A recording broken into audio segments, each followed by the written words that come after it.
বাইরে কিছু মানুষ আছেন হাতে বিক্রি করে ডাক্তার টাকা যারা বাইরে আছেন দয়া করে ভিতরে চলে আসুন।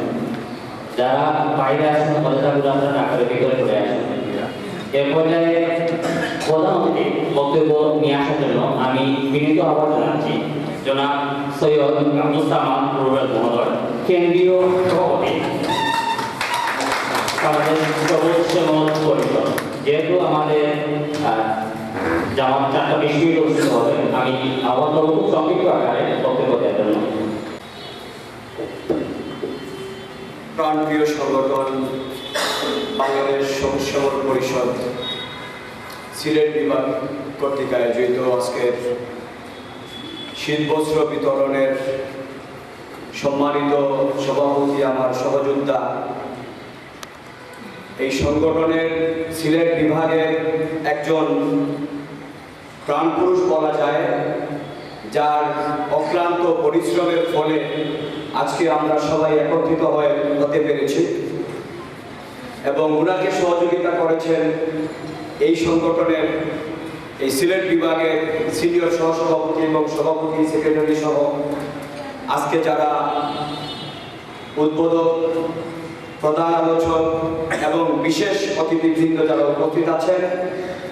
সবথেকে জরুরি যে কথাটা বলতে চাই, যারা আজকে আমাদের সম্মানিত করেছেন, যে সকল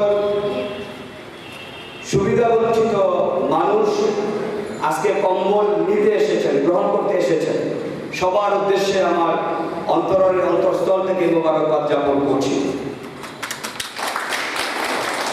তাই বেঁধে দিলে বক্তার বড় সমস্যা,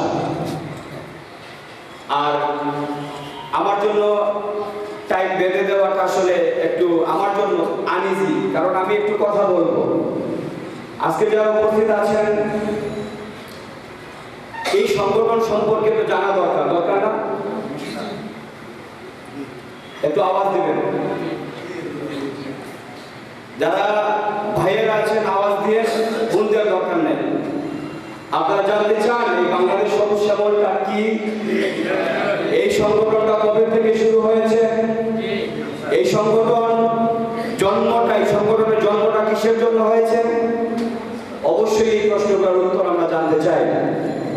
সর্বপ্রথম আমি বলতে চাই, বাংলাদেশ সবুজ সেবক পরিষদ একটি জাতীয় স্বেচ্ছাসেবী সংগঠন, যার বাংলাদেশের 7টি বিভাগে কমিটি রয়েছে। আলহামদুলিল্লাহ, বাংলাদেশের প্রত্যন্ত অঞ্চলে 2001 সালে এই সংগঠনটা জন্ম নিয়েছে শুধুমাত্র সুবিধা বঞ্চিত মানুষের ধারে ধারে তাদের কল্যাণের কথা চিন্তা করে 2001 সালে এই সংগঠন এই সিলেটের মাটিতে জন্ম নেয়।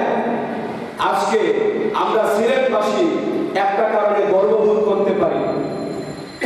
আমি যখন গত 9 তারিখ থেকে, ডিসেম্বরের 9 তারিখ থেকে সফর শুরু করলাম উত্তরবঙ্গে, প্রথমে আমার নেতৃবৃন্দরা আমাকে বললেন যে আমাদের ওইদিকে শীত বেশি। আমিও বিষয়টা দেখলাম পেপার পত্রিকায়, শব্দপ্রবাহ চলছে কোথাও কোথাও। আর আমি তো নিজে প্রত্যক্ষদর্শী, আগেও কয়েকবার জায়গায় গিয়েছি, দেখলাম মানুষের দুর্দশা শীতে। আলহামদুলিল্লাহ আমাদের সিলেটে এরকম শীত এখনো নাই, ঠিক না? আমাদের টিনের ঘর আছে, টিনের বেড়ার ঘর আছে, খুব কম, কিন্তু এখানে গ্রামের পর গ্রাম টিনের চালা, টিনের বেড়া। আমি তো মনে করি আসর এবং মাগরিবের মাঝামাঝিতে এই ঘরগুলো একদম আইস হয়ে যায়, ফ্রিজ।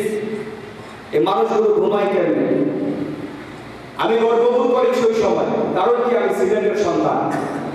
আর এই সিলেটের বিশ্বনাথে আমি এই কথাগুলো বলার জন্য একটু সময় চেয়ে নিব।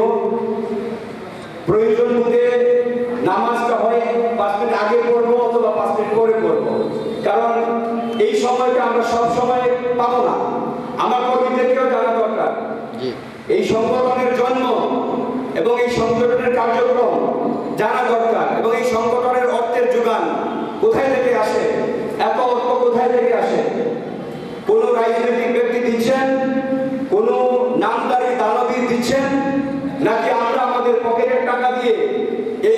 দরিদ্র মানুষের ঘরে ঘরে গিয়ে আমাদের সাধ্যমতো আমরা বন্টন করার চেষ্টা করছি। প্রিয় উপস্থিতি, গর্ববোধ হয় আমার এবং আপনাদেরও। কারণ কি, যখন আমি কোথাও যাই বিভাগীয় প্রোগ্রামে, তখন আমাকে বলা হয় সিলেটের কৃতি সন্তান। আসলে আমি কৃতি সন্তান না, কিন্তু ওই সিলেট নামটাকে উচ্চারণ করা হয়, এতেই আমি গর্বিত হই। সিলেটের সন্তান তো বলা হয়। আর সিলেটি মানুষদের মন মানসিকতা কিরকম সেটা বাংলাদেশের বিভিন্ন বিভাগে বাংলাদেশ সবুজ শ্যামল পরিষদ সেটা বুঝতে দিয়েছে। উত্তরবঙ্গের 10 তারিখে প্রোগ্রাম ছিল রংপুরে সকাল 11টায়, বিকেল 5টায় ছিল কুড়িগ্রামে, একই বিভাগের জেলা। 11 তারিখে ছিল রাজশাহীতে, 12 তারিখে ছিল খুলনাতে এবং 15 তারিখে ছিল বরিশালে, পটুয়াখালীতে। আমরা আমাদের যারা নেতৃবৃন্দ আছেন এবং বিশেষ করে যারা আমাদের সোশ্যাল মিডিয়াতে আছেন, আপনারা এই প্রোগ্রামগুলো দেখেছেন। আমি আজকে এই সিলেটের মাটিতে দাঁড়িয়ে আমার নিজের কাছে নিজেকে কতটুকু আনন্দিত মনে হচ্ছে, এই ফিলটা আমি আপনাদেরকে বোঝাতে পারবো না। কেন বোঝাতে পারবো না জানেন? বাংলাদেশ সবুজ শ্যামল পরিষদ 2001 সালের 10 জানুয়ারিতে মস্তুরা কমিউনিটি সেন্টারে বসে বিশ্বনাথে, মস্তুরার মালিক, আমি জানি না উনি কি অবস্থায় আছেন, জীবিত না আমি জানি না, একটা খবর নিয়ে আমাকে জানাবেন বিশ্বনাথের যারা আছেন।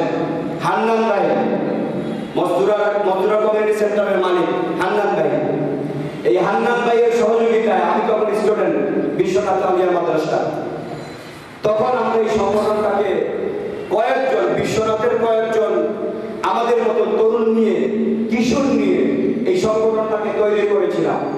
আর এই সংগঠনটাকে তৈরি করার পিছনে একটা কারণ ছিল। সেই কারণটা কি ছিল?